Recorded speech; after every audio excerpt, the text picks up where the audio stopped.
Hi viewers, ഇന്ന് നമ്മളിവിടെ ഉണ്ടാക്കാൻ പോണത് സിമ്പിളായിട്ട് ഉണ്ടാക്കുന്ന പൊട്ടാറ്റോ കട്ട്ലറ്റ്. ഇന്തോനേഷ്യയിലൊരു സ്പെഷ്യാലിറ്റി ഐറ്റമാണ് ഈ കട്ട്ലറ്റ്. ഇതിൻ്റെ പേര് പെർkedel എന്നാണ്. നമുക്കിപ്പോൾ കട്ട്ലറ്റ് ഉണ്ടാക്കണമെങ്കിൽ ചിക്കൻ വേണം, ബീഫ് വേണം, മീൻ വേണം, അങ്ങനെ എന്തെങ്കിലും ഒക്കെ ഇല്ലാണ്ട് ഉണ്ടാക്കാറില്ല അല്ലേ?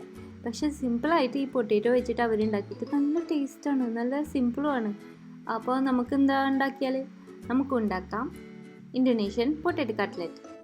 അപ്പോൾ ഇതിനു വേണ്ടി ആദ്യം 4 വലിയ പൊട്ടാറ്റോസ് വേണം. ഇത് പുഴുങ്ങി എടുക്കണം, നന്നായിട്ട് പുഴുങ്ങിയെടുക്കണം. അവിടെ ശ്രദ്ധിക്കേണ്ടത് തൊലിയോടുകൂടി വേണം പുഴുങ്ങാൻ. തൊലിയോടുകൂടി പുഴുങ്ങിയില്ലെങ്കിൽ ഇതിൻ്റെ മോയ്സ്ചർ കോണ്ടൻറ്റ്, വെള്ളത്തിൻ്റെ അളവ് കൂടിപ്പോവും. അപ്പോൾ ഇതുപോലെ നല്ല ടൈറ്റായിട്ടുള്ള കട്ട്ലറ്റ് ഉണ്ടാക്കാൻ പറ്റില്ല. അപ്പോൾ അത് പുഴുങ്ങി വെച്ചിട്ടുണ്ട്, തൊലി കളഞ്ഞ് മാറ്റി വെച്ചിട്ടുണ്ട്. ഒരു കല്ലിലേക്ക് 2 വലിയ അല്ലി വെളുത്തുള്ളിയും 2 ചുവന്നുള്ളിയും ചെറിയുള്ളിയും ഇട്ടിട്ട് ചതച്ച് നന്നായിട്ട് അതിലേക്ക് ഓരോ പൊട്ടാറ്റോസ് ഇട്ട് കൊടുത്തിട്ട് ഒരുമിച്ചിട്ട് മാഷ് ചെയ്യാണ് ചെയ്യുന്നത്. ഇന്തോനേഷ്യയിൽ അവർ കല്ലിൽ തന്നെ ഇട്ടിട്ടാണ് പൊട്ടാറ്റോ മാഷ് ചെയ്യണത്. അങ്ങനെ ചെയ്യുന്നതുകൊണ്ട് ടേസ്റ്റ് ഒരുപാട് കൂടുന്നതാണ് പറഞ്ഞത്. ഞാൻ ചെയ്ത് നോക്കിയപ്പോൾ ശരിയാണ്, ഇങ്ങനെ ചെയ്യുമ്പോൾ ടേസ്റ്റ് നന്നായിട്ട് കൂടുന്നുണ്ട്.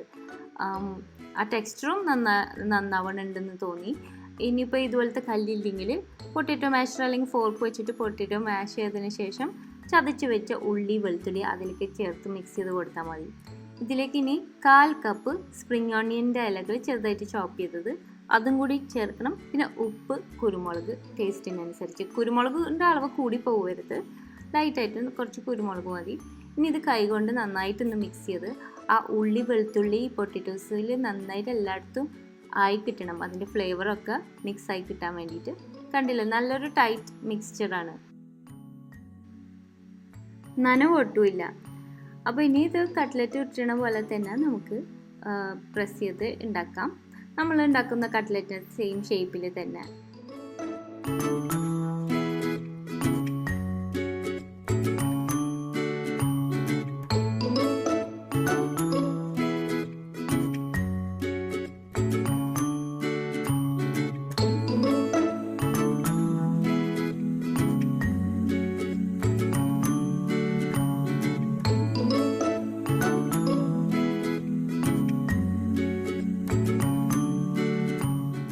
അങ്ങനെ പൊട്ടാറ്റോ കട്ട്ലറ്റ്സ് എല്ലാം റെഡി ആയിട്ടുണ്ട്.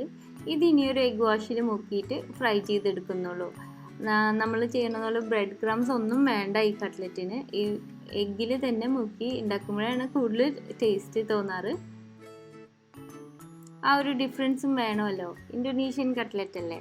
അപ്പോൾ ഓയിൽ ചൂടാവുന്നുണ്ട്. സൺഫ്ലവർ ഓയിൽ ഒരു പാനിൽ, വളരെ കുറച്ച് ഓയിൽ മതി. ഇനി എഗ് വാഷിൽ നമുക്ക് മുക്കാം. ഞാൻ വെറുതെ എഗ്ഗ് ഒരു നുള്ളു ഉപ്പ് ഇട്ടിട്ടൊന്ന് അടിച്ചു വെച്ചിട്ടുള്ളൂ, വെള്ളമൊന്നുമില്ല. അങ്ങനെ എഗ്ഗിൽ മുക്കി നമുക്ക് 2 സൈഡും ഒരേപോലെ ഫ്രൈ ചെയ്തെടുക്കണം. അപ്പോൾ ഇവിടെ ഡാർക്ക് ഗോൾഡൻ കളർ ആവാൻ കാത്തിരിക്കരുത്, ഒരു ലൈറ്റ് ഗോൾഡൻ കളർ. ഒരു സൈഡ് ആകുമ്പോൾ അടുത്ത സൈഡ് അതേപോലെ തന്നെ ഫ്രൈ ചെയ്യാം.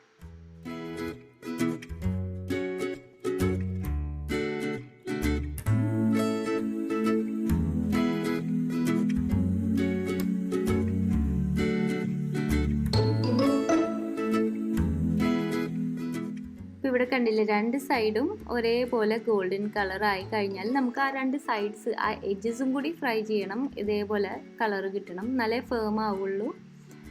അപ്പോൾ അതിന് വേണ്ടി ഇങ്ങനെ ചെരിച്ച് പാനിൻ്റെ സൈഡിൽ വെച്ച് കൊടുത്തിട്ടുണ്ട്. 2 എഡ്ജസും കൂടി ഫ്രൈ ചെയ്തെടുക്കാം.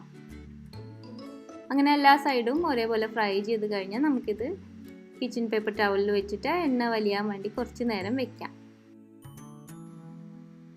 വളരെ ഈസി ആയിട്ട് ഒരു കട്ട്ലറ്റ് ഉണ്ടാക്കാൻ പറ്റി. ഇതിന് ഇറച്ചി, മീനും ചിക്കനും ഒന്നും വേണ്ട, ബ്രെഡ് ക്രംസും വേണ്ട, പൊട്ടാറ്റോ മാത്രം. പൊട്ടാറ്റോ ഒരു മുട്ടയും അടിച്ചാൽ നമുക്ക് സിമ്പിളായിട്ട് ഒരു കട്ട്ലറ്റ് ഉണ്ടാക്കാം.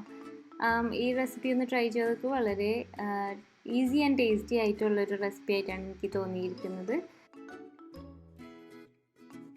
ടൊമാറ്റോ കെച്ചപ്പിൻ്റെ കൂടെ കൂട്ടി കഴിക്കാം. അങ്ങനെ നമ്മൾ ഉണ്ടാക്കി ഇന്തോനേഷ്യൻ സ്റ്റൈൽ പൊട്ടാറ്റോ കട്ട്ലറ്റ്.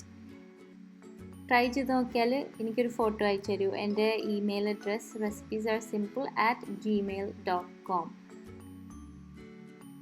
അപ്പോൾ അടുത്ത പ്രാവശ്യം ഒരു നല്ല റെസിപ്പി ആയിട്ട് പിന്നെയും വരാം. അതുവരെ thanks for watching and bye from Shana.